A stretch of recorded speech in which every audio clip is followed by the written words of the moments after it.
Hey guys, welcome to this week's book recommendation video, and it's our very first on the channel. So this week I want to cover Rachel Harrison's Play Nice, Wally Lamb, The River is Waiting, and Nowhere is Burning by Catriona Ward. All right, let's jump in. So Play Nice by Rachel Harrison is a great example of what I would deem like a great entry point into horror. It is about a woman and her family being haunted, not so much a haunted house, right? The house is like a vessel or an environment for this haunting. But essentially our main character, Cleo, she's a young woman living in New York City. She's an influencer in the fashion industry. And she goes back to her childhood home and it's haunted. And the family is reconciling the passing of their mother and what they're inheriting and all these kind of interesting people that were surrounding her mom because of her mom's history with this house. The house is a famous haunted house in that area. And so without giving you too much information about the story itself, I think this is a great, it's a great reference point for people looking for contemporary horror that is approachable because it doesn't lean too much into the body horror or lean really heavily into like very deep, it's not a deep dive into like grief or a deep dive into like existential crisis, for example. It is deep enough in each of the areas that are relevant to a haunted house story and elements of kind of rediscovering your past and this family trying to come to grips with who they are to each other. And so I really liked Rachel Harrison's Play Nice. It was my first book of hers. I'm almost ashamed to say that. I am ashamed to say that. I've met Rachel a few years ago at Horror Reader Weekend. It was for the release.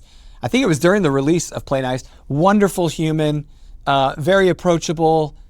She's at the top of her game right now, so definitely check out Play Nice. Okay. The next book up is Wally Lamb's The River is Waiting. Now, this one is literary fiction. It is dark. There's no mistaking that. Kind of the resonant problem in this story is addiction and how addiction can impact a person's life. In this case, the main character, his name is Corby Ledbetter, and Corby is not doing well. Corby's got he's got a dependency on alcohol and pills, and he thinks he's got it under control, and he most definitely does not. And rather than use his time to find a job because he's unemployed, he falls into a trap where he's lying to his wife, he's lying to their family, and ultimately it ends in tragedy, but not necessarily the way you would probably think. It is an absolutely terrible turn in the story. His addiction leads to this very, very, very bad accident, which leads to his incarceration. And his incarceration becomes this pivotal moment where he has to reconcile his addiction and his decision-making and this kind of road he has paved for himself while he's isolated and in this terrible new environment, and how it changes him. And so this book is really good for people that want to maybe dive into some of those heavier themes.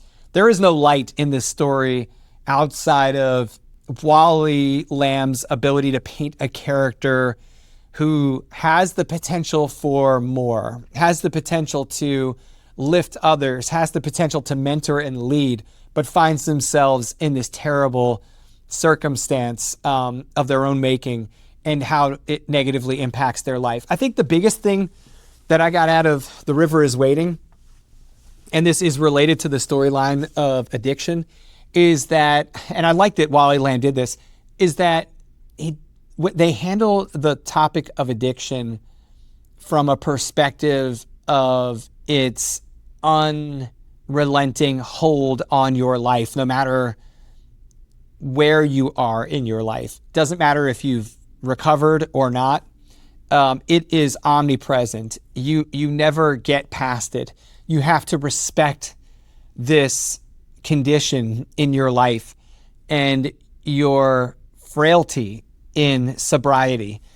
And I felt like that was one of the most impactful elements of the story, because oftentimes when we read stories involving some types of substance abuse, it results in other types of fatal outcomes. And I felt like this one did a wonderful job of showing that even when you feel like you're safe, you are most definitely not safe. And even when you're in a controlled environment, your addiction is an addiction, and it can still ruin your life. And it still has a stronghold on your decision making. And so although there's this inevitable dread associated with that type of control on your life, there is also a recognition that that condition exists, and you do have control as long as you have awareness. So I really like the fact that Lamb pulled those elements of addiction apart in the story and treated them with respect, and didn't make this a surface level thing where he's addicted, he ends up in this tragic circumstance, and oh look, everything's better now because, you know, he's redeemed or restored. And look how easy that was. That would have been a total disservice to anyone who's actually lived with or has lived in a circumstance involving serious addiction, because people who have been in that situation know that it never ends. It is a lifelong condition that they have to reconcile and deal with. So anyways, it's great. It does deal with grief. It does deal with child death. It does deal with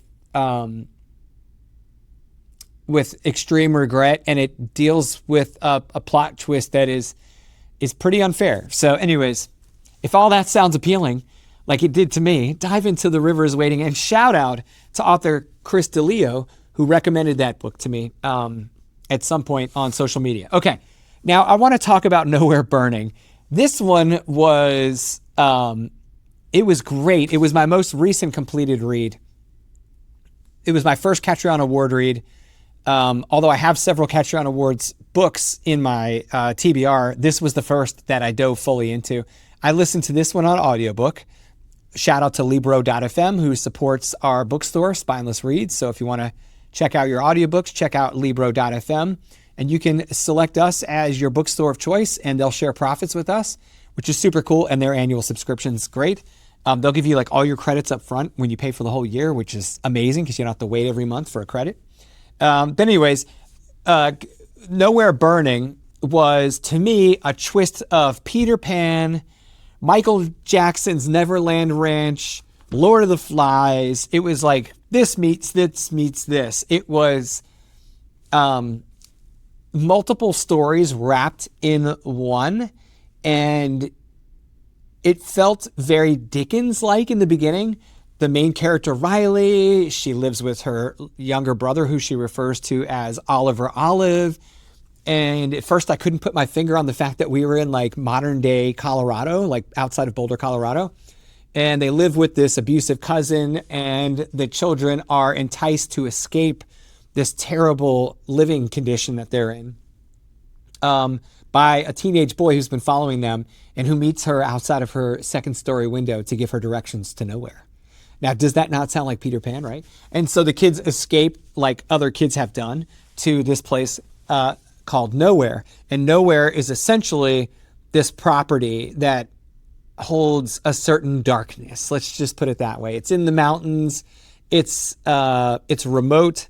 It was once owned by a famous movie star, Leaf. I can't remember Leaf's last name. Forgive me, guys. But it is every bit a survival story, tribalism.